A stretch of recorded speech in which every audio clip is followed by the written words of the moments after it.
Now, a developing story that we're following right now at 10. Flooding certainly been a very big issue for a lot of states in the Midwest, including the northern part of Missouri. And today, Governor Mike Parson and governors from Nebraska and Iowa spoke out against the Corps of Engineers.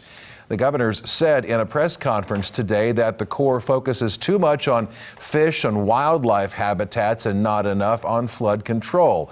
Governor Parson says he wants everyone to get on the same page and find solutions. For far too long, we've had these incidents occur and we've had meeting after meeting, but it seems to be the same results all the time. And I think that it's time that we need some straight up answers from the Corps of Engineers of how they're managing the river and why we continue for this situation to getting worse. And we've got to figure those situations out.